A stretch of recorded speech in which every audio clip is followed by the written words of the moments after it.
years old students here. Nice. Yeah. And besides then the normal kindergarten, play school, and also junior 1 class, I also have a pre-vocational class which to teach them how to cook, to sew, to do some living skills, yeah, to help them to survive actually. Right, survival skills basically. Can you tell us more about your children? Like, what are the spectrum of developmental needs that they are facing, or special needs in that sense that they are? Okay, talking about special need children, some EIP they only select students that they want to treat or they want to do therapy. Yeah? But here in Olin, we have all these abilities. I have Down syndrome, I have ADHD, I have autism, from mild, moderate to severe cases. I even have CP, dyslexia. Yeah, each child they will have a different approaches and also intervention. So I have my OTs, I have my physiotherapists here, and also speech therapy, and I myself is also a special need teacher. So I think overall it's a comprehensive program that I have here at Oli, where it covers in terms of academic, not only academic, but also therapy and also EIP programs. Right, so it's a full range and a full team that to really help you out. Yes. Okay, so we have a question from the ground actually, and it's gonna touch more on your school. So you mentioned earlier about sensory gym, which got all of us excited in your school. What is a sensory gym? How does it help, and what is it all about? Okay, actually this sensory gym is to help children with gross motor problem, yeah, in terms of helping them to have better coordination of their body, and also it's also an exercise to stimulate their brain. Basically, this sensory gym is to help those children who are afraid of heights, who has motor skill problem, who has balancing problems, yeah. So they will use all the equipment in the gym to help them to stimulate and also give them more confidence in terms of doing the physical exercises. Normally, before I start my classes, I will do not only physical exercises, but also some of brain gym exercises. Brain gym exercises is a bit different than what we have in the sensory gym. Sensory gym is more on physical exercises which they need to climb, they use the gym ball, they need to jump on trampoline, yeah. It's more on their vestibular and also proprioceptive areas, yeah. And my sensory gym at the moment is only for Olin teachers and students. Inshallah, maybe next month, I'll be opening the gym for teachers and also parents to use. Yes. So that they get the feeling, yeah, how to do the therapy with the child. And because of this COVID, maybe we need to reduce some of the parents, some parents coming in. Right. So I think the sensory gym applies to not just children with developmental needs, but I think everyone can also benefit from that. I'm going to just stray a little bit to Mian Yi. So Mian Yi, what are your thoughts on, I think we touched a little bit about environmental for the child growing up, like sensory in that sense, audio sensitivity, like how do you, maybe you can chip in a little bit from there? Sure, I will. I'm most happy to. And Linda, please also feel free to add in. Yes. Okay, now maybe I'll just give a couple of sentences on the background of sensory for those of you in the audience. All of us have a sensory profile. Okay, so imagine a graph, yeah, and every one of us has a very different way of how our sensory profile is. Okay, so all of us will be some higher, some lower on the different sensory profiles and different aspects of this sensory, which I will not go into details. So basically, when we are all in sync, that means we all have very different kinds of profiles, right? But we all will fall within the normal band of sensory. So that's when we are all functioning well. It's only certain people or certain children with certain dysfunction of the sensory profile. So either they're the low end of the graph where very little things will provoke them. Their sensory system are too sensitive. So anything that triggers them, Okay, the threshold is very, very low, then they react. Or there'll be another group of children or adults with very high sensory threshold, meaning that they need a lot input before they hit their threshold, before they jump out of the so-called out of sync. So that is a very minimal or very background theory of sensory profile.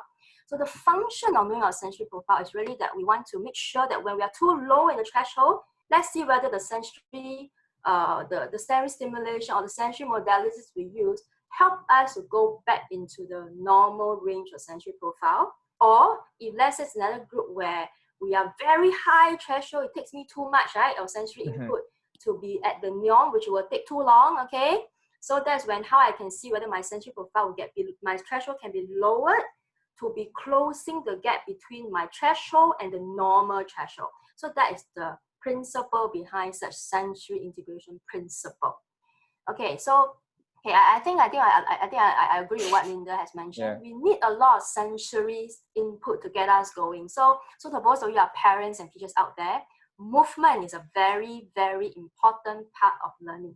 It's only you move, then you learn. Okay, so my first take-home message: you move, then you learn. Okay, so sensory integration techniques or the sensory gym does have its use in terms of if the child or if the individual requires certain specialized supported environment to get them to be back into the normal range, right?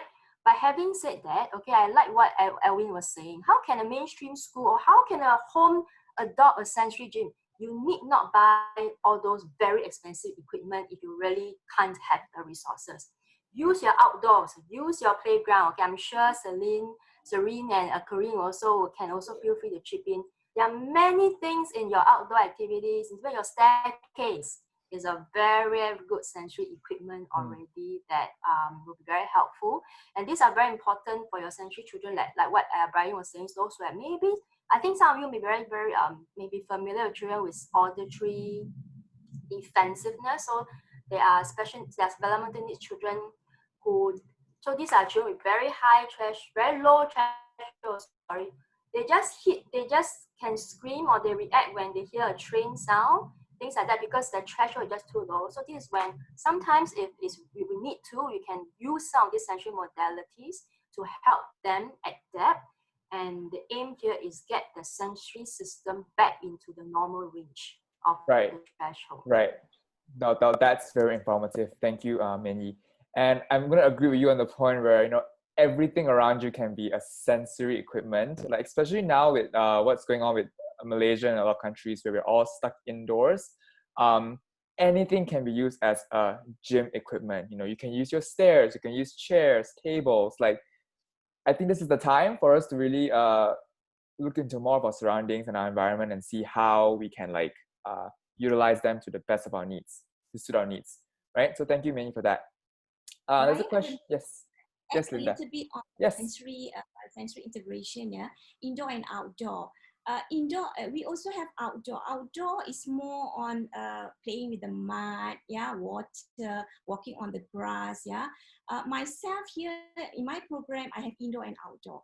I do have students in my school in Bangi, my nursery, even the normal children, they also have sensory problem with touching the mud, touching with the soil and also grass, walking on the wet surface, So if you're talking about sensory integration, it's not only indoor, outdoor. Where parents, that's why we were going to discuss afterwards, right? In terms of all the activities that parents can do indoor and outdoor. I think May will explain more on that.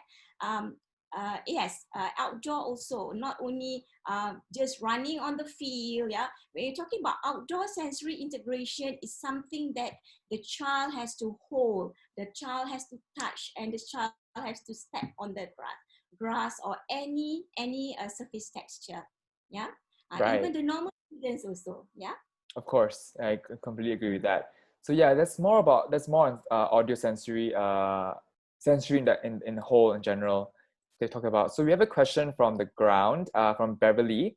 How do you close the gap of sensory profile? Speakers, whoever is more familiar with this, how do you close the gap of sensory profile? Maybe Minnie can help to answer that. Oh, I was thinking maybe Lina can also start the ball rolling. Would you like to start ball rolling? Up to you.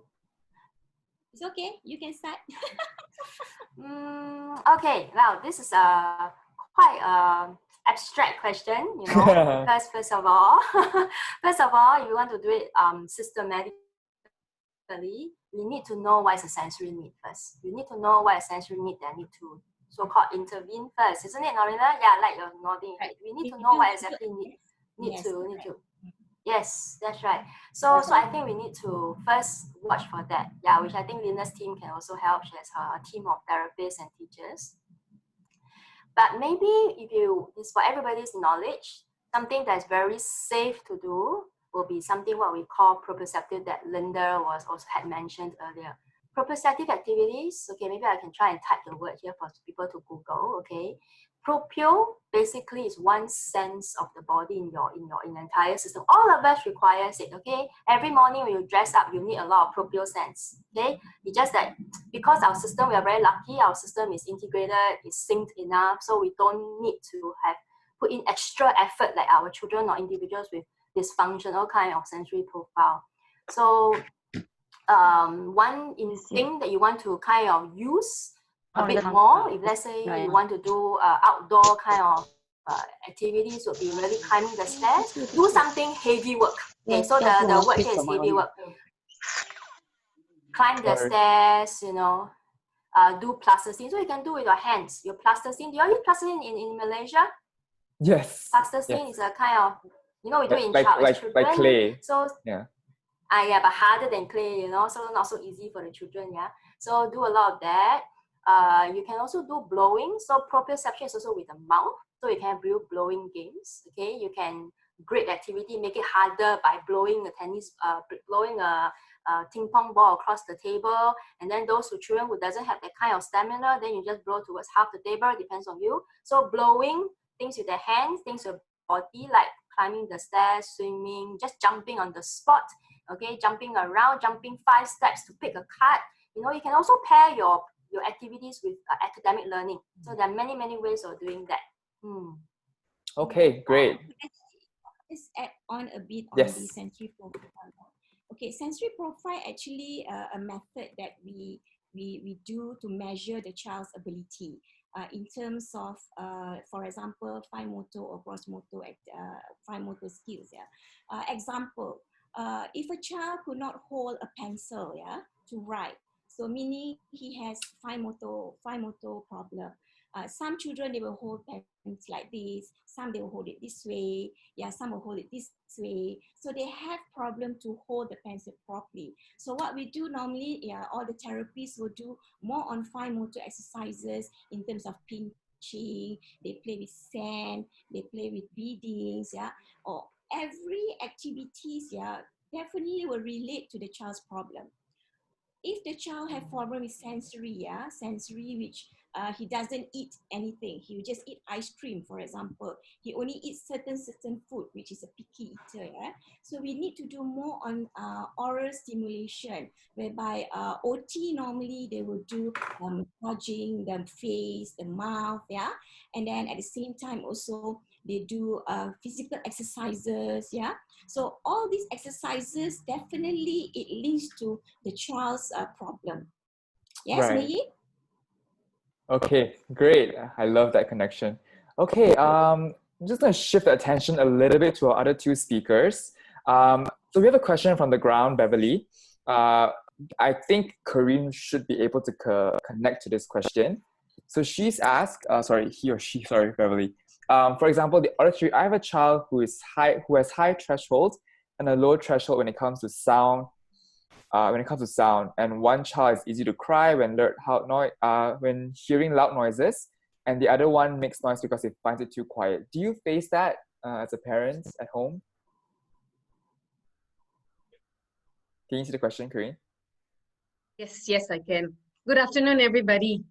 And I must firstly, before I answer that question, say that it's very encouraging to see so many people gather to talk about, as Brian mentioned, an area that was very much, I think, didn't have much attention. I mean, if you're talking about 10 years ago and such, so it gives me hope as a parent to see people gather and to see that there is an interest in wanting to discover and to look for different ways in which we can support our children.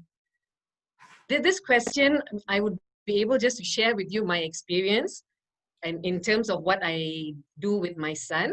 As Brian mentioned, my son is 16 years old, congenital cerebral palsy, meaning it was in utero that I discovered he had cerebral palsy.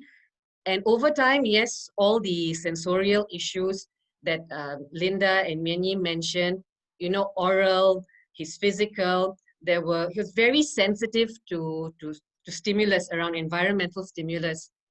And sounds particularly, like very sharp sounds or loud sounds like the clanging of plates and such, he jerks, right? He jerks, and he's also, how shall we say, has a high tendency of getting seizures, right? Again, the brain synapses, the nerves and whatever not, right? So there are some factors that will also trigger seizures. But these sounds just used to make him jerk. And what we used to do, or what I did when he was much younger, of course, the environment was never quiet. I mean, I always had noise around when he was sleeping. There was no such thing as shushing everybody when you're sleeping. So he carried on. It was, over the years, it was just trying to get him accustomed to the sounds that are around us. You know, the usual sounds, whether it's clanging of plates. So nobody had to tiptoe around it wasn't so much us changing our environment to suit him, but it was getting him to blend into our environment. And of course, certain medications do help, like when speaking with with his pediatrician, they prescribe a certain kind of medication I know that helps with anxiety. And that I notice has made a difference for him. But again, here, it is, I've never been one to want to medicate my child if that is like the last option. But in certain situations, it is necessary just because of how he's wired. So the medication that's given is on a minimal dosage. I mean, working again with his health professional and working to see what's best for my child. So if that is the thing that, I mean, you look at your environment and you want to be able to get your child to blend into your environment, to be comfortable, so that you don't have to upheaval your life and make drastic changes. If there's one thing that I've learned on this journey, and I think that's been my principle, one statement that a doctor told me once, he said, a special needs child is part of your life. They are not the center of your life. It was initially very difficult for me to hear that, you know, knowing that you've been given a child that is different, that has different needs, and you so much naturally want to protect them and drop whatever else is around you and focus on them. But when that doctor told me that, it changed my perspective and it changed the way I saw things. And that's when I started trying to help my child blend into the family environment, whichever environment that we had that was existing. And so that's been my basic principle, getting him to be part of my life. And so whatever it is, whether it's like with music, he loves listening to music. So I love listening to loud music. And in the car, we sometimes play music, of course, not to levels that make you want to go deaf, you know, levels that are acceptable to a point where, okay, everybody's comfortable, they're enjoying the music. So it was more trying to get him exposed to these sounds. And one important thing that I thought helped was preparing him for certain, just before we head out into a noisy area, whether it's a mall or a big family gathering, I would tell him that there's going to be a lot of people. And because here the understanding, I mean, for me, it's like, I've got to give him that information. So just so you know, a little background, my child is nonverbal. He's nonverbal and he has vision difficulties. He doesn't see as clearly as you and I do. I've been told that he sees probably shadows and such, but his actions have told me otherwise. He knows how to pick out his clothes. He knows how to identify colors. But it's not what medical or the eye doctor or the ophthalmologist has told me, but his functionality has shown me otherwise. So, you know, there are all these issues from vision to auditory, various things that affect him. And we've had to find ways to help him cope as best that he can. Right, and of course to assimilate to the family environment. Great. Yes. So we're going to touch more on Corinne's story in the next part of the webinar. Thank you for opening up. So just one question for Serene. Serene, you're with us, right?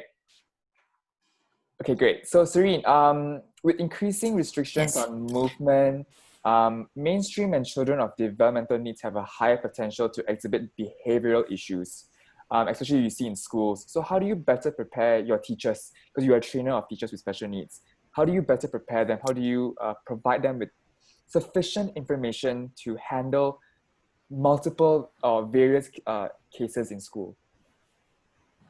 Various cases, meaning you're talking about typical children right now, right? Both typical and... your question is typical children and atypical children? Yes, together, yeah. How do you better prepare your teachers basically to kind of teach? Yeah. So normally when we train,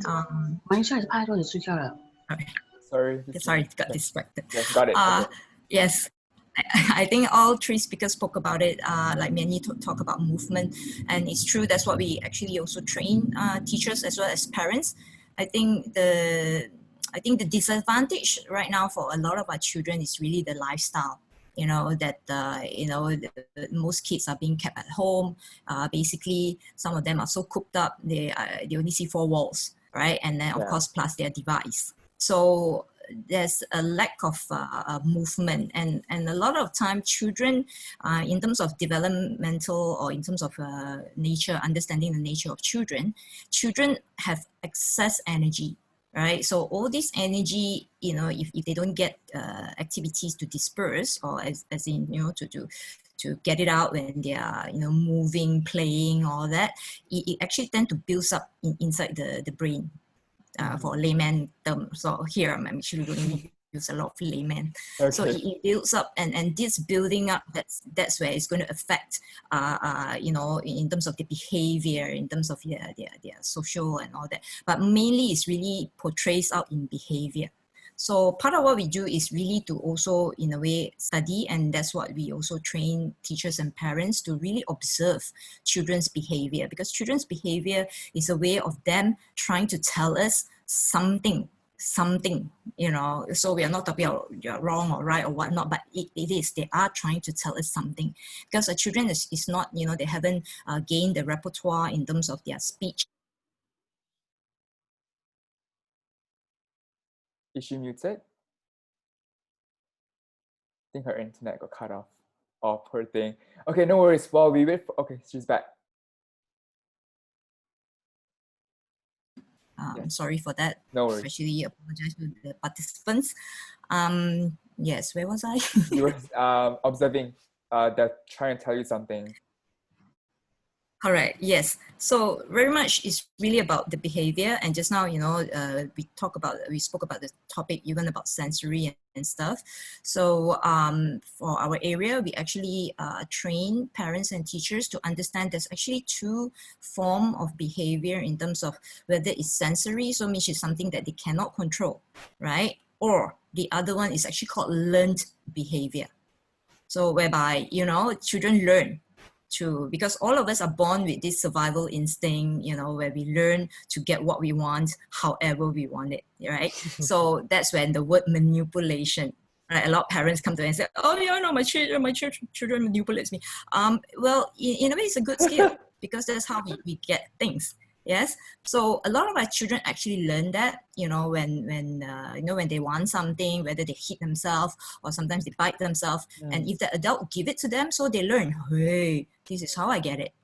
Right. So in terms of even sensory, we actually have to be very careful and not to jump into conclusion. Oh, yes, he or she cried, loud noise. Is it really sensory? Or is it something that, you know, is to do with other areas of development? So this, and again, I don't want to go in depth because it's really very broad. So these are the things that as trainers, that's what we do. We actually come up, we come up with workshops, with training, so that parents and teachers are more aware of all this, so that when they manage their classroom and they manage behavior, it's a lot more easier in that sense. Yeah, so we're going to touch a little. It answers the question. Ken, we're going to touch more of Serene's expertise in the next part. That, I think the question really... Yeah. Ken. Okay, so we're going to go back to the school's point of view. So I have some tough questions for you, Linda, Miss Linda. When parents come to you, and they say, I have this child with some issues, how do you manage that? How do you tell them, your child is having this or experiencing this? How do you answer the hard question? Okay, normally when a parent comes to me, I'll have a casual conversation with parents, and I collect data in terms of what does the child do at home, for example. Then I will do informal screening. Means let the child walk around and play. If the child has behavior problem, we can see it immediately. So when the child is either the child is hyper or passive, we can see immediately. Like for myself, maybe I'm used to handling all these passionate children, right? When the child comes and then I see the behavior problem, sometimes the behavior problem is not because of the disability, but sometimes it's because of too much pampering. So normally I will collect data. I will collect data from parents. How's the child's health during pregnancy? Does the mother has any complication? Then we ask a lot of history. Ask history from the mother and the father. Sometimes in terms of special education special needs children, there are many factors. Factors from health, health factor, maybe because of due to accidents, and most cases that I came across are because of genetic inheritance. So this is something which we're going to discuss later in terms of how parents accept and do not accept the child. So I do have parents who came into me and say, oh teacher, I don't think so my child is autistic. I don't think so my child is this. I don't think so my child is that. So what I'll do normally, I'll tell the parents, okay, let the child be with me for 3 or 4 months. Let me observe. Okay, with the 3 months with the 3 months observation or 4 months observation, then only we'll see the actual problem of the child. Sometimes at early age, for instance, like 2 years or 3 years, some of these children, they have a touch of autism, A touch of autism, sometimes when they go and see the doctor say, oh, there's nothing wrong with the child. Or maybe the child only hyper, right? With the observation, 3 months observation, we will observe in terms of the academic level. Academic level meaning whether the child can, not to say can read and write, whether the child can do any simple surviving skills. For instance, like take off the clothes, put on their shoes, or maybe their eye contact, how do they play with the children. So from there we can see whether the child has any characteristic of the autistic characteristic. And with the observation of academic and behavior, then I'll come up with a full progress report. With the progress report, normally it helps the doctors to do a proper diagnosis in terms of the observation, in terms of their behavior and academic. So normally that's what I'll do here. I will collect data. Data collection is very important in order for us to get a proper assessment. And an assessment for me, 1 or 2 days is not enough. If let's say 2 or 3 hours, it's not enough, because you can't really see what's the actual problem of the child. Because we need to work together with the child in order for us to learn about the child. Same goes with the teacher, When the teacher wants to teach the children, the students in the classroom, the teacher needs to study about the child. What is the child's strength? What is the child's weaknesses? Then only we can prepare the lesson plan and other proper therapy. Normally, most of the parents who are, at first they say, oh, my son is not this, is not that. So after I had long conversation, normally my conversation with the parents is not 1 or 2 hours. Sometimes it lasts for 3 hours. And, you know, okay, there'll be question and ask. Sometimes they like, because when they learn new things, right, they be excited to know more. So when they get to know exactly what's the problem, then only they say, oh, teacher, no wonder my child is like this, like this, like this. Okay, I do also come across parents, they themselves are Asperger's, or they themselves having disability, which they do not realize. Some of them only will realize when they got married. When they got married, when they have a child, then the father will say, when I was young, I was like him. When I was young, I was like, I will not sit still and this and that. Then the mother said, oh, this is from you then. You know, so these are the things that sometimes parents can't accept. Yeah. So I also have parents come to me when I say, okay, you know, characteristic of autism, yeah, let's say, or Asperger. You know, the Asperger is high function of autistic, yeah. So Asperger, let's say 10 of out of 10 characteristic, maybe 1 or 2, the husband has it. For example, like he doesn't like to mingle with people when there's gathering, yeah.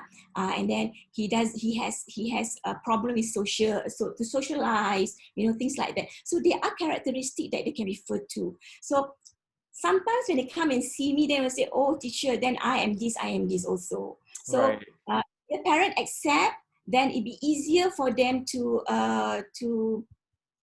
handle the children at home, actually, to handle the child at home as well. Right. Yeah?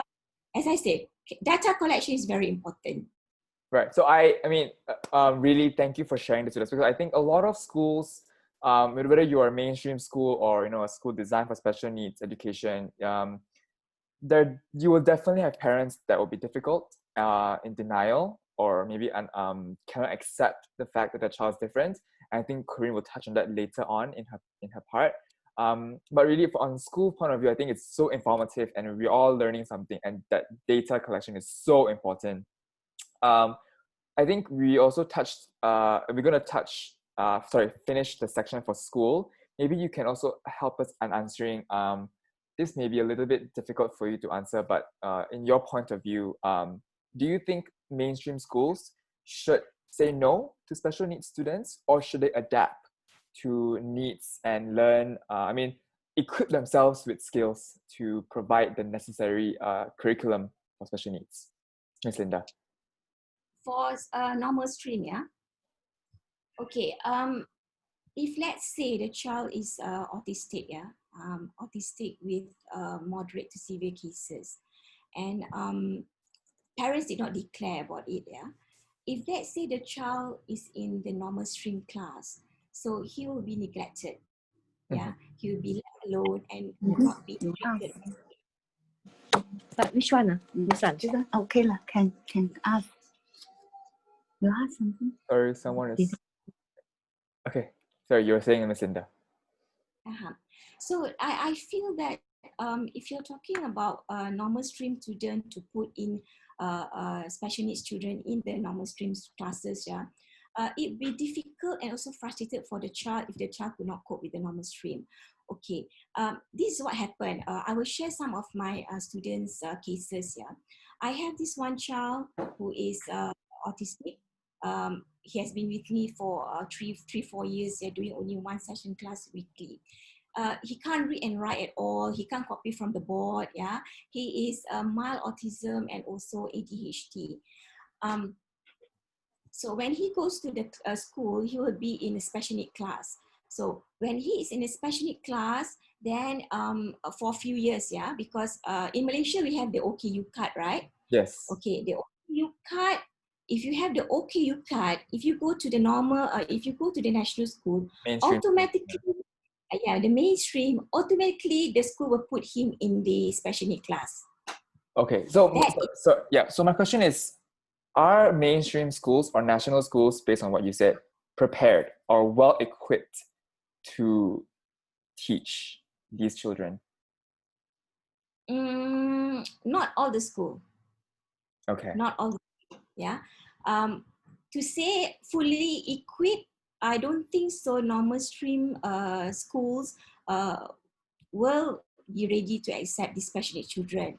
But however, there is inclusion. Yeah, inclusion, in order for the child to go for inclusion, the child needs to go for certain process. Yeah, to make sure that he is ready to be put in the inclusion classes. Right. Okay, that makes sense. But I mean, that was a tough question, because we hear a lot of schools saying, or I've heard of people saying, you know, this school doesn't accept children with who are different. If you are different, you're not allowed to come to my school. And then of course, then they'll be sent to a special needs school, and then, you know, that's how it spirals to be something that I wanted to ask. But thank you for sharing, Ms. Linda. We will come back to you as and when the topic flows. Yes, Serene. Brian, can I just add to that? Yes, please. I think right now for a lot of our school, the issue is, of course, besides the point is the whether teachers are skilled enough or not. I think the other issue is really the detection, as in the identification. Because I think in our country, the identification is kind of late. So by the time, you know, whether parents accept it or not, or whether there's identification, people are aware of it, by the time the children get to us, they are like 9, 10 years old. Right. So it means you have a huge gap, you know. So, and that's the reason why, I mean, this is a great talk, because the other thing we need to really look at now is really prevention, you know, as in early detection. Get them as young as possible so that we can bridge the gap. The earlier we bridge the gap, so means there will be less children, hopefully less children with a more severe spectrum. So means we have a lot of children now with a lot higher function. So it's you know, then inclusion is a lot more possible. So I think that's really one issue that we're struggling right now. And then I think later we'll talk about then how do we collaborate between now special schools as well as mainstream school. Exactly. So thank you, Serene. Also, thank you, Ms. Linda, for really talking about the school's perspective. And I'm sure if you look at the question chat box, there are a lot of questions for you. So while we move on to Serene's specialty, maybe you can also type in your answers so that, you know, you can help us out with the answers, questions. There's some questions looks as though like you need a diagnosis from her. You can visit her school. She told us earlier that you can drop by her school, make an appointment, and she'll definitely help you out. Ms. Linda is very helpful in that sense. So while she's handling the chat box, and of course while she chips in later, we're gonna jump next to our next area, which is educational needs. So Serene, really the floor is gonna be yours. The spotlight's gonna be on you for a bit. Maybe you can share with us exactly what do you do in terms of training and consulting. You mentioned that you train teachers and parents, correct? Right. So yes. How does that work? Like, how did you start? How does that work? How long? I mean, how has this journey been for you? Awesome. I think especially we see that now there's more in terms of like the parents group. Also now more and more parents are also aware that because I think people need to understand there's a difference between being a parent and parenting. Because being a parent, as I always share in my talks, is actually a noun. Just because you have a kids, so therefore your title change. So you have a noun. Your title is parent, right? But to do parenting is actually a verb. Parenting or to parent is a verb. So, you know, kata kerja. So you basically have to do a work. So to do that, you actually need skills. I know sometimes I'm not saying that parents are not good in what they're doing, but, you know, to parent a child or to raise a child, it actually is a skill. Of course, in the past, our, you know, ancestors, it's all trial and error and everything. But of course, right now, we're doing a lot of research on child development. So therefore, that's why we found out, you know, or there's a lot of findings about the different style of parenting and all that. So part of being early childhood teachers is really pretty much that as well. It's, you know, it's related. It's really part of what we do as early childhood teachers is also parenting. All right, so that's where a lot of this workshop actually stress a lot on that. And of course, the other part is because, you know, we are from special needs. So as I just now mentioned, early identification. So even parents can do that. This is part of actually my research, is to come up with, you know, this program whereby once, let's say a parent or a mother or, you know, a family have a young kid.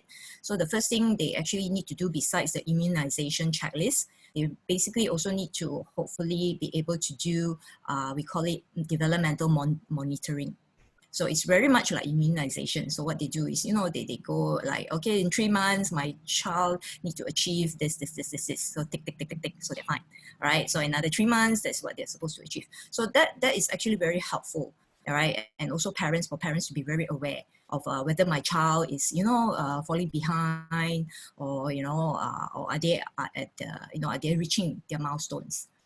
So this is pretty much what we do for the parent side and also early childhood. But of course, on the other hand, we also custom workshops for teachers. Like just now I think I didn't exactly answer your question just now about how to, you know, in terms of the activities, you know, in terms of teachers. Yes. Yeah, so at the end of the day, it's actually not just physical side, it's actually all 4 domains. So that's why part of early childhood teachers, what they really need to be good at is knowing all the 4 domains and how, and each and every domain has its developmental milestone. And as early childhood teachers, that's what they actually really need to be really very aware. So, and that's where they realize that, you know, or rather understand that part of physical is the one that even as a baby fetus, when they're developing, the part that's developing the most is of course the brain, as well as the body, you know, the physical, so the movement, even in that, it's like the mummy's stomach, they're already moving, because that's how they learn, you know, because when we get information, it's through our movement, which is connected to all the other sensory that we just now talk about. So just like what Mian Yi was saying, you know, if you sit down there, then it's like nothing comes to you. You actually have to go to it. You know, you have to reach out your hand and touch something. You know what I'm saying? So that's why for teachers and as well as parents is to understand that, to allow your children or come up with activities that is very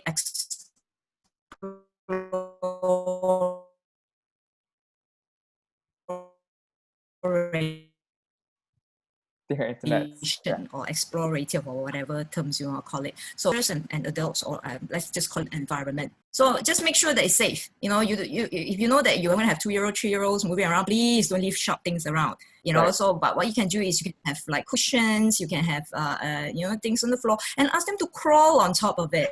You know, or even roll.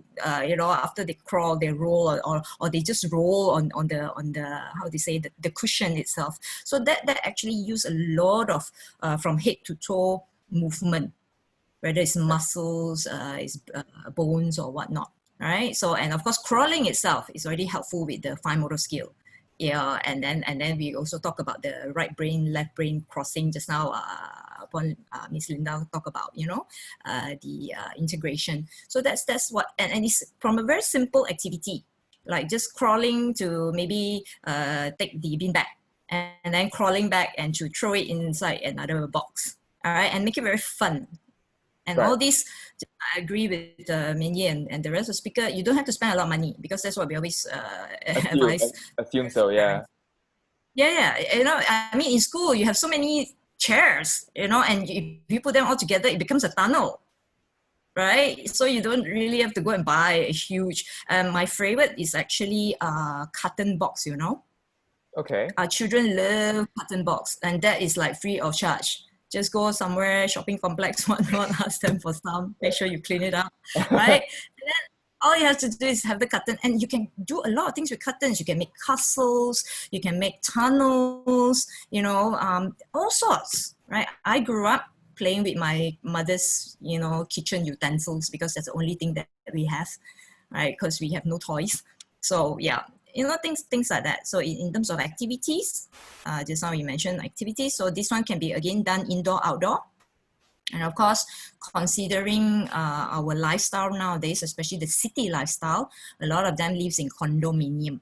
So therefore, outdoor very limited. So these are the things that you may need to consider. And also, I think for schools now, their greatest challenge is, you know, parents nowadays, oh, don't go out, dirty. you know, dirty, everything. Just now we talk about playing with mud. First thing is us parents, but mud, dirty. So that's another thing that sometimes you know, we need to consider. So you come up with activities that is, you know, like maybe, yeah, it can be put indoor, but in a sense, like say for example, you allocate a place that you can even have like water play, not a lot of water play, but just, you know, very little, like for example, transferring from sponge, you know, to another container. And if the floor get wet, then so great, additional training. The child now can wipe it, do it the Japanese style. You know, the one that you use the cloth and then they go while crawling. Like You know what I'm saying? Cinderella. And for the kids, yeah, children love it. Children to them is, you know, children at early childhood, they don't understand that it's a chore. For us adults, oh God, it's a chore. But for children, it's, hey, play. Oh, so fun. Right? So, and this you can actually do it together, whether it's typical children, atypical children. That's really so many things that, that can be done even in the kinder year or at home. Right, I love it. I think all of us are learning more and more about, you know, just observing and identifying and really understanding the 4 domains as well. Is so helpful for us. I have a question from the ground that I'm going to throw to all 4 speakers. Whoever can answer, feel free to answer. So there has been a few questions revolving around behavioral observations in classrooms, and I think to a certain extent at home.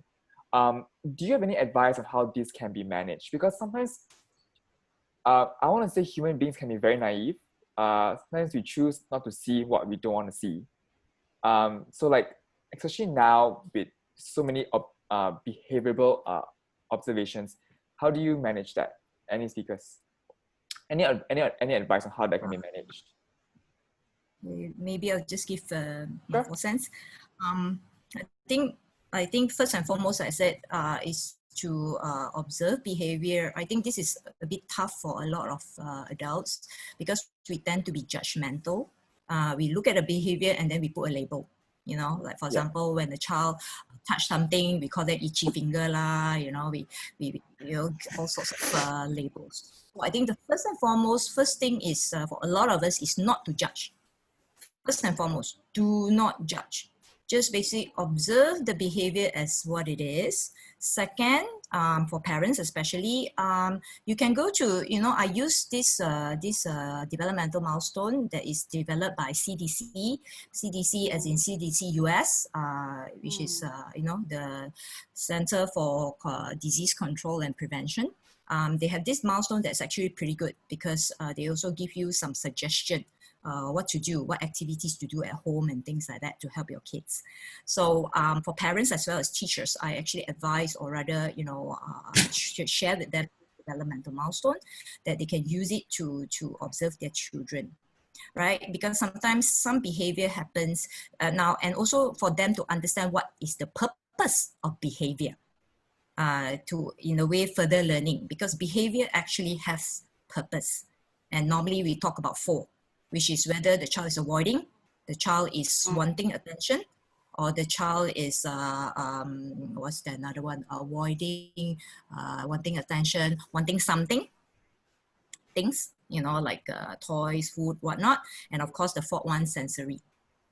Okay. So, and this is something that all of us in a way need to learn, because otherwise, like you said, you know, we tend to be ignorant. So when we look at a behavior, it's like, okay, you are, you know, we tend to, like I say, judge without trying to understand what is the purpose of the behavior.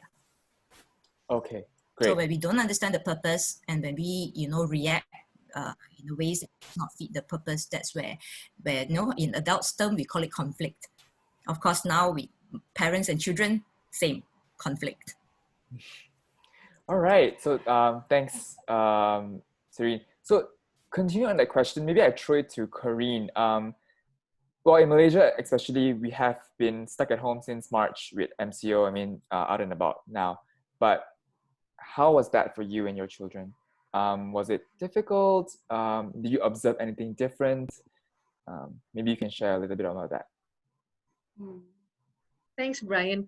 The lockdown was actually a really good time for me and the kids. I mean, none of them wanted to pack and leave home. And one doesn't have a choice. But I think it gave us an opportunity to spend time with each other. But of late, I noticed after that 3 months or 4 months, I noticed that my son, the 16-year-old with special needs, I noticed a change in his behavior. He's a very even-tempered, sociable, loves people, loves going out. He loves car rides. He loves all these things, you know, he loves music. And as I said, he's a social butterfly. And it didn't dawn on me, except for just, I think maybe a month ago, when I noticed a change in his, I noticed he was becoming a little bit more aggressive, particularly when waiting for either his meals, when he was hungry, as Serene said, you know, that wanting something and needing something, but his patience was very thin. Or it would be like when I'm brushing his teeth, he'll get upset with me and he'll bite his toothbrush. I mean, again, whether it used to be involuntary, you know, with CP and in control of muscles, right? So it was that, but I can see the feeling, the sound that comes with it. It was frustration. Okay. And after speaking to his therapist, the therapist did ask me, his OT, in fact, asked me whether I've taken him out. I mean, and of course, we were not able to take our kids out, right, for that 3 months. And then it dawned on me that, you know, he hasn't had an outlet for his expression. There was no way for him. He's usually in school, you know, he attends a special school from 9 to 12 every day, you know, Monday to Friday, and not having that, it of course, as I said, I feel bad for not realizing it sooner, but I'm happy that I noticed it sooner than later. And what we did was, then I started just taking him out for car rides and getting him involved in household chores. Particularly, I mean, I thought it'll help with his gross motor skills. So like taking the laundry, when I'm folding the clothes, I just put the laundry basket beside him. He would take the clothes and pass it to me. And he's so excited. As Serene said, it was fun for him to be able to do that. Yeah. And after lunch, his sister wipes the table. Of course, I mean, I need it clean. I would get him then to give him another cloth, and he wipes the table too. Or even whether it's just giving him a broom. Of course, the broom goes all over the place, but he just, and I noticed he's so happy being able to do something.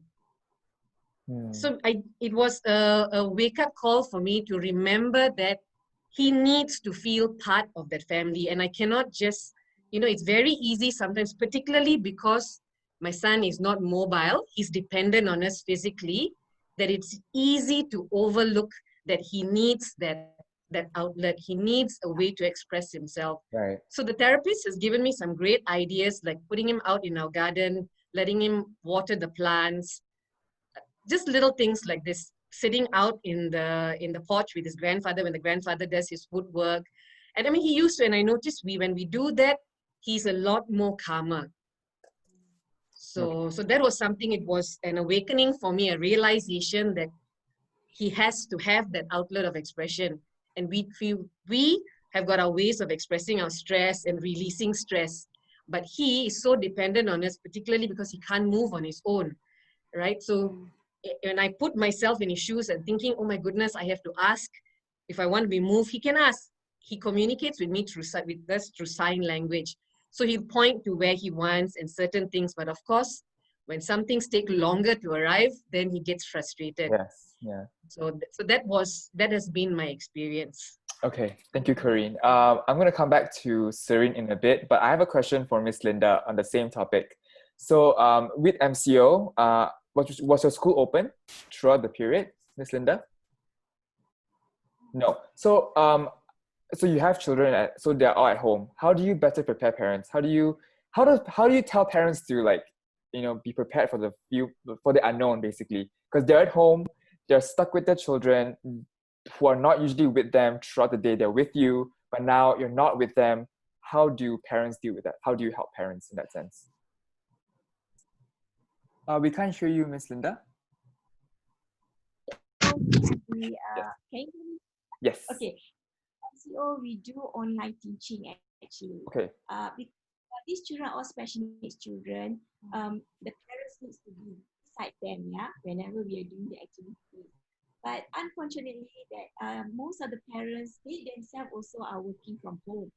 They have meetings, and they say, "Oh, Miss Linda, I can't do this activity at home with my child because I have meetings, I work to do, but I still have a lot of things to do." So I can see that the parents, they themselves are also stressed on having depression staying at home. Yeah. So normally, first few weeks, yes, we did online teaching. We email all the worksheets. And then but that's the thing. When the parents could not help the child, we're talking about special needs children. Typical children, they are very independent. They can do their work on their own, even online study. But for special needs children, they need assistance. So during MCO, I think most of the parents, they themselves told me that, "Miss Linda, I'm sorry that I know I don't have time, but we will try to do it at home." So I told the parents, at least you spend about half an hour quality time with the child, or you plan routines for the child at home. Because for us, we do have a home educational plan for the parents. In the booklet, we have daily activities. Actually, it's a 1-month program where the parents can do all the activities daily in terms of living skills, fine motors, exercises, gross motor exercises, and then parents can pick whether they let's say if they say they want to do certain activities on that day, so they have to tick on the calendar. So if let's say the calendar is empty, so we know that the parents not doing. But during MCO, the parents continue with the logbook. Okay. But as I said that most of the parents, they themselves are also working. So sometimes we do not want to burden the parents. So what we do is we can just advise the parents, okay, do as much as you can. If you can spend 1 hour with your child, is also good enough already. Because we do not want the child to be, the child to forget. Because when the child came back, after MCO, we have to all back to square one. We have to start all over again, especially in terms of behavior. Because when they are at home and they are not doing any activities, right?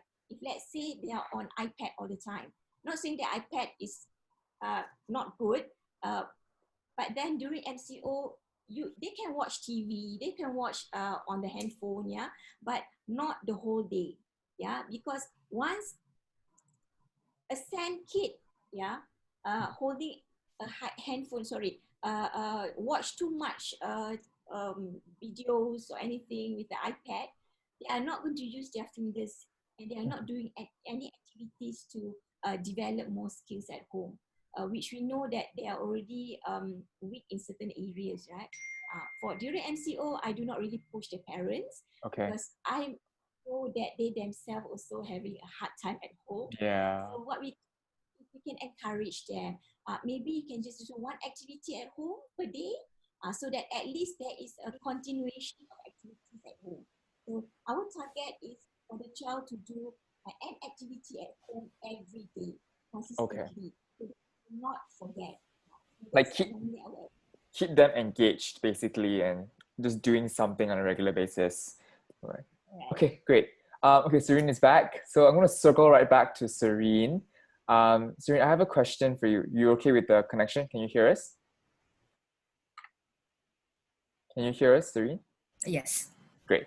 Yes, I can. Can you hear me? Yes. Okay, so my question is, the question is, because of lockdowns, right? And we're still talking about lockdowns and trying to relate it to educational needs for children.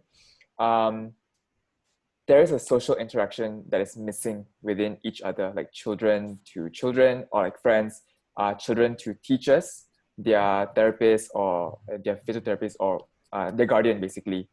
So children have been displaying negative behaviors towards people around them. I mean, that's what we've been hearing about, because they're in four walls, like you mentioned in the beginning. So they're trying to act out, right? So even even mainstream kids are having meltdowns, becoming more angst and fighting back with parents and whatnot. You know, it's happening. Even I'm doing it sometimes. They tend to become easily intimidated as well.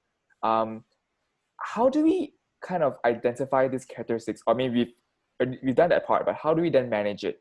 Like in terms of your experience in teaching teachers and parents to prepare themselves, what else can we do? What else can they do? I think basically it's really the structure. Okay. A lot of time children, they function better in sometimes in school or in places that has a lot more structure is because children actually need that. Otherwise, they wouldn't know what to do.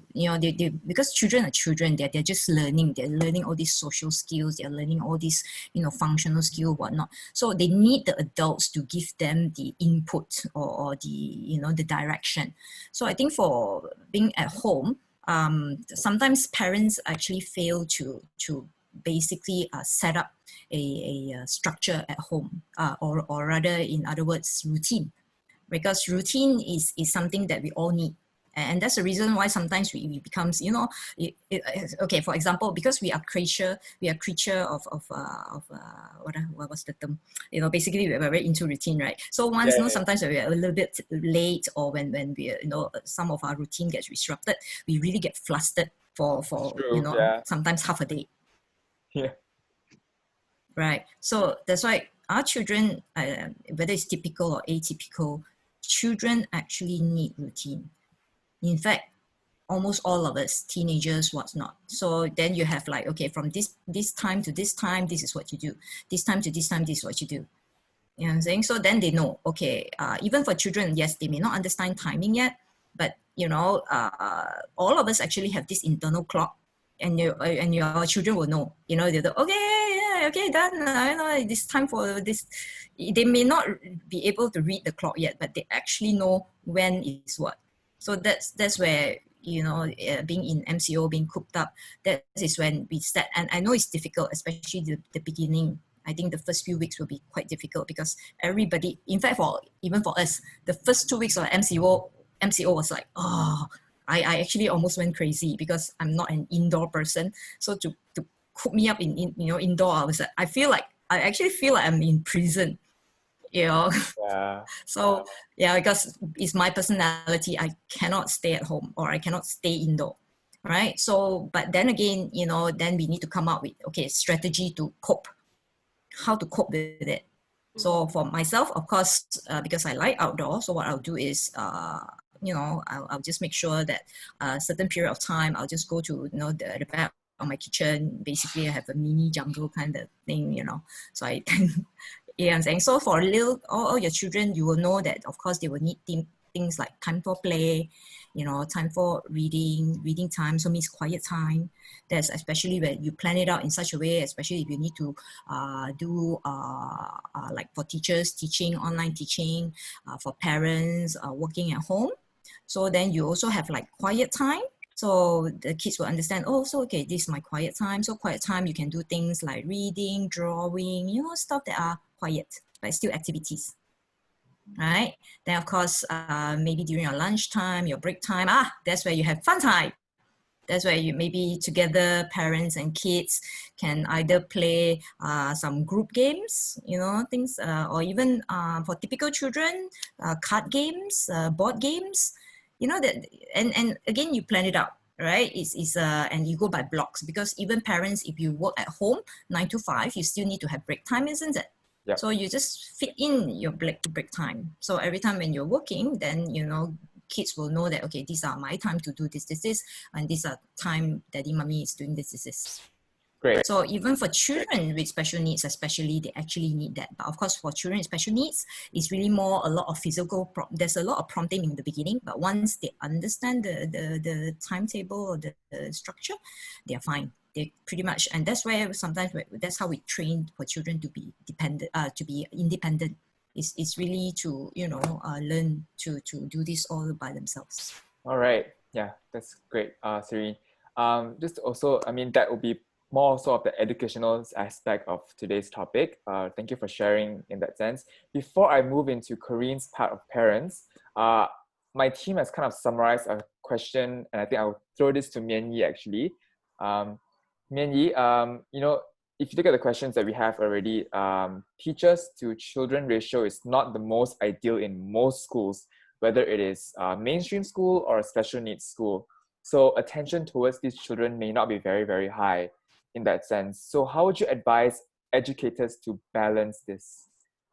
you have any thoughts on that? Yeah, a few thoughts. I think maybe I will not think so much of the ratio because there's no magic number that we can pluck from the sky. Actually, it really depends on a lot of many factors, cultural factors, manpower of the school, staff needs, staff training. You know, I can be a very experienced teacher and I can handle maybe 8 children out of the 20 children in my class. So I can handle that. So it depends on many factors. Well, my first thought really is how to cope with it is I will come from a few ways. One, I think just also adding on to a point that Lena said earlier on, how to make our child feel comfortable in a mainstream classroom is really, I think the first thing I think would be I would have a very good conversation with the child's parent. So the child here is maybe I'll refer to the child with the developmental needs first. I think I want to have a good sense of what are the parents' expectations like in the classroom environment. And initially, if the child is first placed in a classroom, I would really encourage the parent not to think so much or hard about the application attainments first. First is to get the child to be more comfortable in the classroom setting because that's already a big stressor for that child already.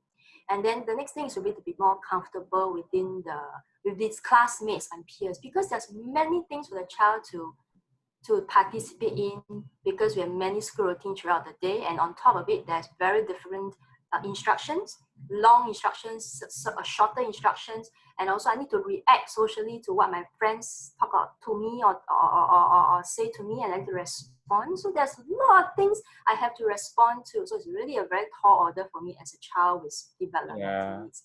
So I think that to me, the first thought I would think about is really to have a very good conversation with the parent. First, set the expectations right.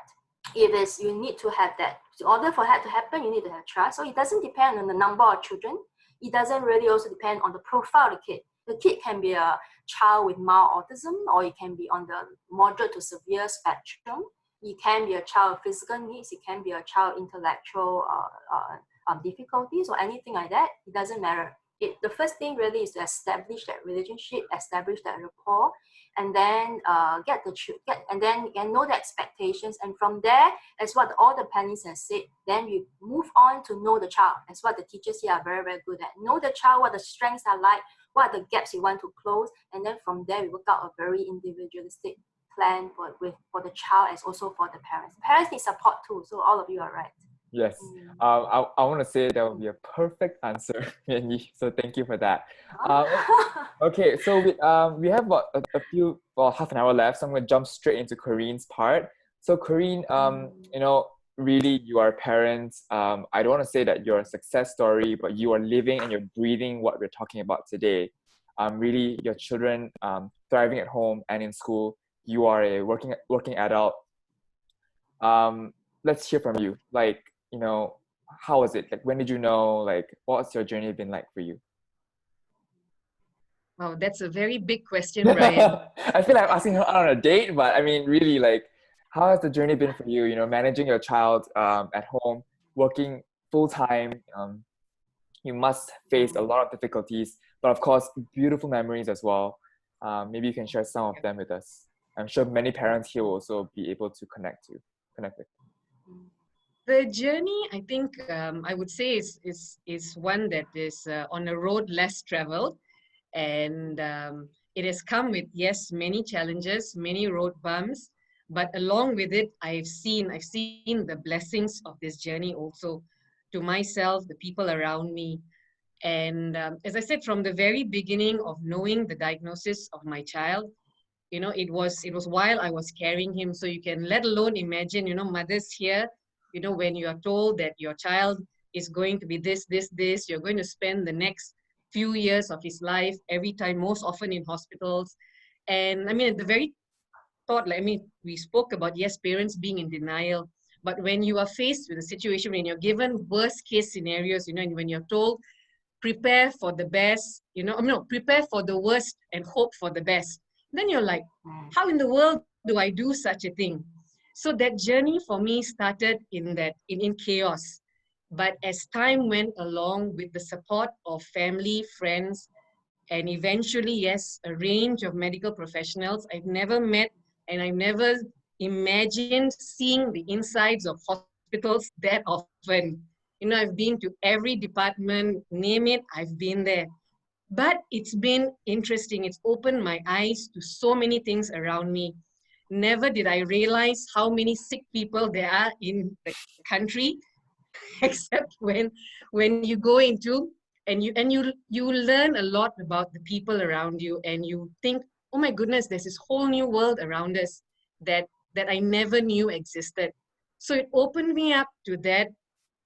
It's changed the way in which I make decisions, in the sense of the places I visit, the areas I go to, even the car that I drive. My son is wheelchair bound. So when deciding on a type of vehicle, it has to be one that's suitable, one that's practical for me, for the family, and also for managing my child and his physical needs. So it's had that tremendous effect in terms of how I make decisions, the people I speak to, just the world that is opened me up to. And I would say, as mentioned, Brian, it's been filled with challenges and with blessings.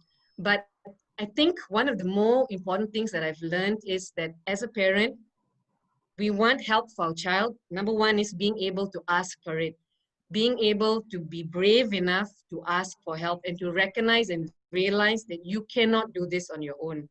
As much as I thrive and I pride myself on being independent, being a single parent, I've also learned that it is not, or it wouldn't have been possible, or this journey is not possible without the doctors, the occupational therapists, the speech therapists, the physiotherapists, the teachers, all these people, family and friends. So as I said, I talked about raising a child, you need the support. Otherwise, we're merely rearing, you know, like you rear goats, chickens, then is yes, you just let them and they grow up. But if the effort and our heart is in raising our child as we would any child that we have, whether they've got developmental needs or they've got regular needs, but all our children have got needs. And I've learned that one of the other challenges that I faced is my child, who's my second child, who's a typically developing child. I noticed that there were a lot of struggles between finding a balance. Mm-hmm. And I only noticed it when I think she was about 4 years old. And there was a period of time when she too would tell me, no, Mama, carry me. Or, you know, she just lie down on the bed and pretend that she cannot get up or she cannot walk. You know, and so it was again another cry for help that I noticed. And it was pointed out to me also. And with that, I had to make an extra effort to have, and it's, you notice that with a child with physical needs, me paying more attention is going to be very significant because I'm there. There's physical connection, carrying him, brushing his teeth, bathing him. And these are all things that my daughter is doing on her own already, even feeding and such. So I noticed that in her eyes, it's like, wow, Mama is just seeing to him. And I had to make an extra effort to spend time with her. So I allocated every Saturday just to go out with her. Take her out for a movie, take her out to whatever that is, just time with her alone. And that made a tremendous difference to her. And then I noticed how she became more involved in caring for her brother, in just gelling as a family. I mean, the struggles are still there, you know, in bits and pieces here and there, but these are some things that I've learned along the way. And again, coming back to that statement I made, you know, remembering always that my child with special needs is part of this family, and every member of the family is equal and it is important. There's nobody that's less equal, less important, no such thing. Everybody has got their own needs. And yes, it is for me, I see this, it is a responsibility to make sure that all their needs are taken care of, even my needs. Correct. And that's another, I think, significant moment in my journey, when of all the doctors I've met with, the moment I live in Ipoh, I moved here to be able, as Brian introduced me just now. And this one particular doctor that I that I met with and that we were seeing on a regular basis. And he was the first doctor to have asked me when we went for an appointment, how are you doing? And just that question moved me to tears then and there, because no medical doctor has asked me how I was doing. And it was at that point I realized that I am an equal and important part in this whole equation. And my well-being, my mental well-being, my physical well-being is important, as it's going to make me a better parent for my kids. And because that's what I want to be able to do, right? So it's remembering again, that is at the back of my head. We are all part of this jigsaw puzzle that we are putting together, and everybody has a role. So it's a matter of finding, you know, of getting everybody involved. So as I was saying, some of the blessings and some of the things that have inspired me along this journey is noticing or realizing how a couple of, I think there are two friends of mine, in fact, where their children, after meeting our family and my son, were inspired to take on education, you know, in special needs. One is a physical therapist now. Wow. One is studying special education. And it was really for me a blessing when, you know, they messaged me and said, you know, Auntie Corinne, I'm so happy, or I've decided to do this because of John Paul. You know, he made me, or, you know, made me want to do this. And I mean, if that's not having purpose and seeing the purpose of this whole journey, I mean, I don't know what else is. So that's just a little bit about my story. And as I said, I can go on talking all day, but we know that time is limited, so I'll stop here. Yes, really, thank you very much, Corinne. I think a lot of us are inspired by your story, and I think more so learn a thing or two about really being a parent. And sometimes we don't think about it, but we complain about the smallest things, you know, and we don't realize that a lot of people have different stories and are struggling differently. I think really thank you for sharing with us. Even the comment from the chat box is saying that your journey and story have been inspiring. So thank you. I do have a question for you though, while we're still on this topic. Is John Paul enrolled in a school, or is he at home? He's enrolled in a school, in a special needs school. Okay, so I would assume that you think then, of course, parents' partnership with school is so important, correct? Definitely important. And you know, he's had this. There's a child talking. Okay, sorry, you got it. All right. Okay, as I was saying, I approach EIP centers when I moved here. I moved to Ipoh 9 years ago when he was about 3-4 years old.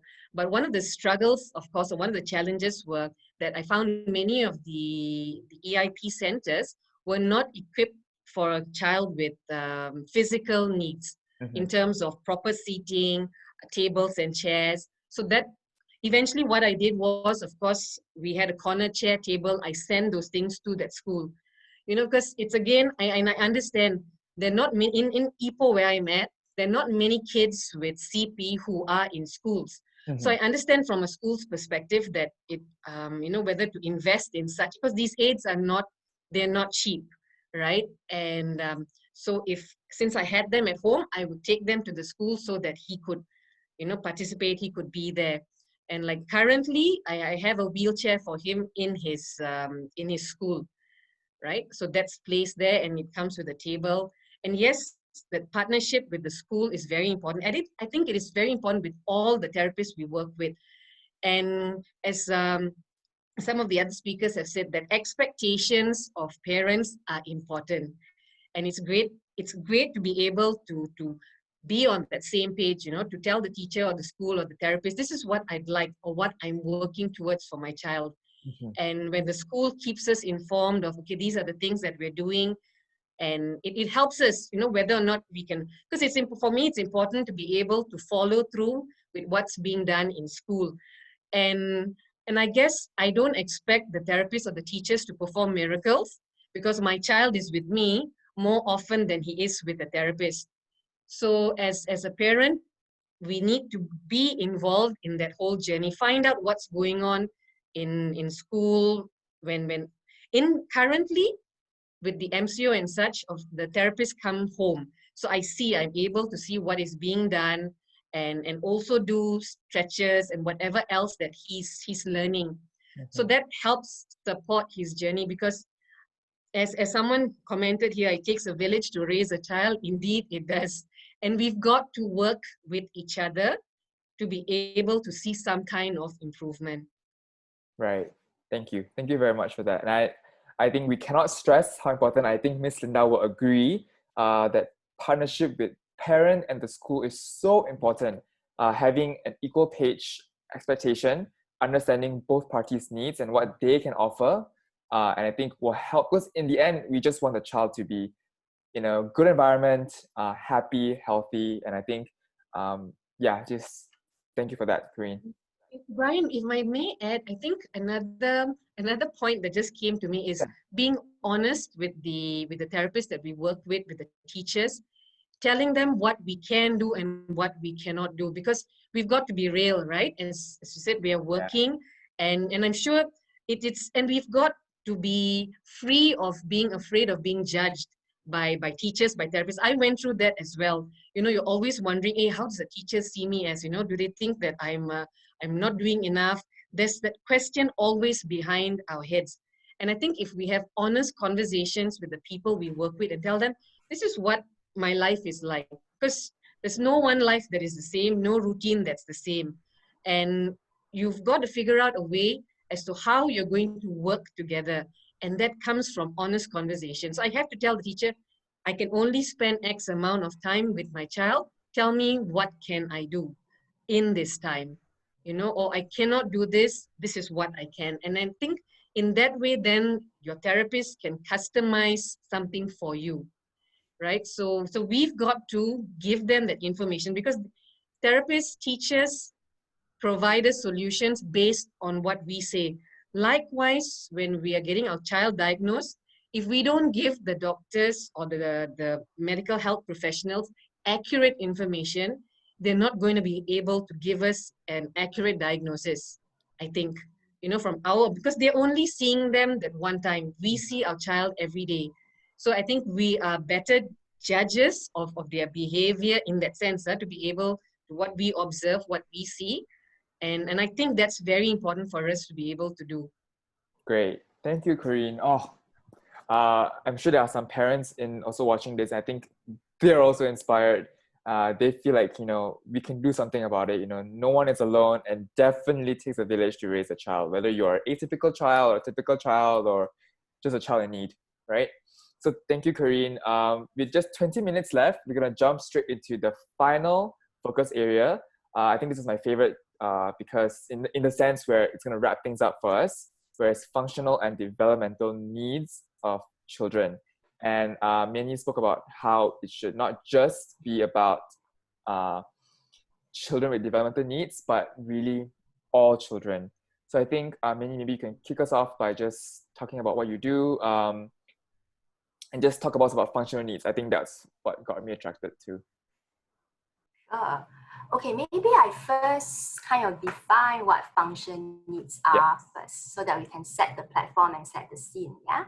Okay, so a lot of literature will tell you that functional outcomes or function needs basically or broadly refers to three aspects. One, it is actually for the child to develop social competence, which I think all the panelists were saying about the importance of social skills. It's very important for us to be functioning out there in the world, in the real world, to work and also to even be a webinar like today.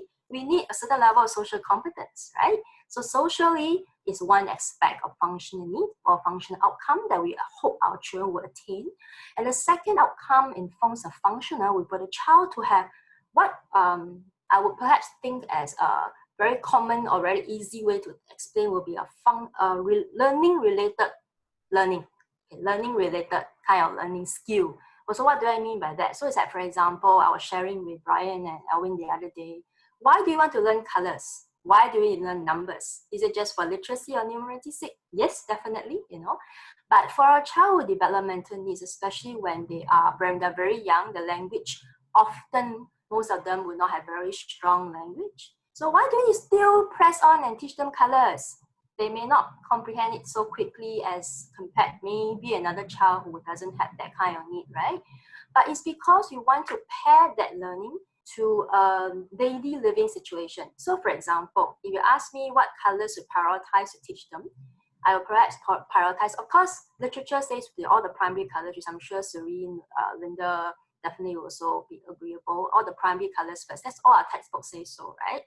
But on top of that, maybe think about the colors that we use in daily life. Traffic lights, red, orange, and then green. We must teach them these three things, three colors. Why? Because so that when they grow up, they know that when they cross the road, red light means don't cross, green light means can cross, you know? So things like that will be very useful for them on a long-term basis about that functional need, right? To address the functional need. The third functional outcome I would think about really is about self-care. So basically independent skills, that's what Corey has mentioned, right? Very important for them to be able to self-help themselves, you know, very important. I think I can hear the context in Singapore and in Malaysia are really very, very similar. Most of the children here, actually I want to use the word pampered. a lot of them have help. Okay, a lot of them have help, you know, and a lot of them have domestic helpers, you know. And I don't know, I've seen children in restaurants like 6, 7 years old. They look like they're 6, 7 years old, but they're still fed by their parents and domestic helpers, you know. Well, this is not a good thing. Children require opportunity to learn. So if you take away all these opportunities, they don't get to learn. So they don't get to develop functional skills, which will be something that we need them to learn, isn't it? So the 3 functional needs are 1, social, 2, learning related skills, and 3, your independence. Really, independence is about, you know, your self-help skills, your everyday skills that you will need to acquire. Of course, the next billion-dollar question is, so how do we get them to learn, right? Correct. Okay, how do you apply it? How do you apply it, right? Okay, so I had the privilege of synthesizing all the enlightening points from all the 3 panelists today. So I'm going to borrow some examples, yeah? Okay, so let's talk about, I'm trying to make it into a structure here. So I'm thinking through how to make this a structure. So I'm going to think about, okay, first of all, I really want to echo what the panelists say. First thing, don't think about what to teach first. Think about observing your child. As what Corinne mentioned, know what their interests are like, what they can and cannot do first, and what you can do as a caregiver first. Think about that. So what I can do and what my child can do. So that's number one thing. How do we know that? Observe the child. You know, I can see that behavior seems to be a very hot topic, which is very commonly asked question whenever I go to schools, you know, when I work with teachers. So have a structure in your mind about how to observe this behavior. Maybe think about 3 parts, yeah? First, think about the trigger for the behavior. Okay, think about the behavior and think about consequence. Okay, I shall not go to that in too deep because I know there are many teachers here, which I know you all know very, very well. But in summary, first thing, observe the child, know what their needs are, interests, like, and also know what you can do as a caregiver. Okay, then the second step is now I can apply my functional need. Then I'll think about what to teach, okay? So Corey, I'm going to borrow your fantastic example on the laundry because it's an excellent example. Okay, so I wanted to say, for example, I want to teach my child some simple skills on participating in their routine. Okay, just participate in their routine of doing the laundry with you. That's all, okay? So I'll think about, okay, so what do I want to teach? First, I may want to start out by him taking that laundry basket. Why? Because physically that gives me a little bit of heavy work, right? So we're talking about proprioception there. Okay, so heavy work, okay, done. We have that little aspect covered, okay? Then I think about, okay, maybe I really want to enhance his language a little bit, you know? So in my laundry basket, I may have different shirts. I have different colors of shirt, or maybe different colored socks, for example. And if I want to check in on whether he has my comprehension, so a little bit of literacy here, I may ask about, okay, can you take the blue color sock for me, please? You know, so things like that. And then if he managed to pick that up for you, you will know functionally that, oh, he really knows blue color, you know, and especially if this is repeated over time, you get the consistency. So very nice functional improvement there. Okay, so that's one thing you can think about. So what to teach, what skill you want to actually enhance, okay? And if you notice, it will be a combination of skills. There's no routine or no activity that you strictly only physical skills, strictly only only 5 motor skills. I'm sure I see a lot of nods here. Thank you for that. Just as what you all shared about, like dexterity, 5 motor. You need your body to be straight first, for you to have that very good writing skill. So there's no such way your body segregate yourself into physical only, then fine motor, then social. No such thing, unfortunately. They all come in a package, and that makes intervention a little bit harder, but the more challenging part of it. Okay, so think about that. So basically, first watch the child, think about what to teach, then I think about where to teach. So I really echo what you all mentioned. Where I'll think about routines. Okay, routines can be home routines, like the laundry example is an excellent home routine. You can also have meal times. Meal times is an excellent routine to teach social skills, both at home and also in the school. I know that there's a lot of, what do you all call it? We call it, I also can't remember what we call it, the meal times. Basically, in the school routine, recess. We call it in meal times in Singapore kindergartens. Oh, you call it recess in primary schools? Okay. Yes. So in preschools, we call it school meal times. And in primary school, we call it recess. So that's an excellent routine to teach that. No social competence about asking my friend what does he like to eat. He doesn't like to eat. Why he doesn't like to eat is finish his lunchbox and things like that. So that's way. So where do I want to teach? I'll think about routines, and I think about all the different routines I have at home or in the school. You can start with a morning routine when you wake up, and a bedtime routine. You can also be a mealtime routine, housework routine, teacher table task routine, whatever you name it. Okay, but take heart that to all the teachers and all the parents here, doesn't mean that you have to stress yourself and stress the child by doing all the participating all the routines. I need not be. So you need not do that unless the child is very happily or he's really very keen to engage you. Then slowly you can add on number of routines along the way. So what we have the what to teach, which is your skill, where to teach, which is your routines, or when to teach. Sometimes you can think about times of the day. If you don't want to think about routines, you can think about, okay, I want to really spend time with him in the morning. Then I'll think about the morning routines then, as what Corinne mentioned. Okay, so that's one thing. And think about, I would like to add on about who do I want to also involve in order to teach this functional skill. So who I involve would be things like, okay, it can be just myself, as a caregiver. But if I want the child to generalize the skill, or if I want the child to be making it a little bit more difficult, make the task more complex, I may bring the sibling in. Because sometimes when I give the instruction, I know the child well. Sometimes I will structure it so nicely, like in a laboratory like that, I think the teachers and the parents will know, right? We have this tendency to structure it so nice that the child won't fail. It will be a success for them. But if you add in a sibling, if you add in a domestic helper, they may not structure it so nicely, and that adds complexity. So then it is a very good opportunity for us to see whether can the child generalize that functional skill. Say the sibling can ask, oh, I like that blue t-shirt. Can you bring that 2 t-shirt up for me, please? So things like that will really give more opportunity for the child to learn. So I think I will come from this aspect. So observe the child, then think about what, think about when and where to teach, and then think about who you want to include in terms of improving the child's function needs. Right. Well, so feel free to add on. I think all of you have many other experiences. She pretty much sums it up for us. Yeah, I mean, really, thank you, Minnie. I think what you mentioned is pretty much on point in terms of what each and every one of us can do. And I think I speak on behalf of schools, parents, teachers, even as us third-party companies. There's definitely something that we can do, something that we can provide, whether it's functional needs, developmental needs, educational needs, just creating a platform for parents and schools to share. I think we all are picking up things here and there. All right, time check.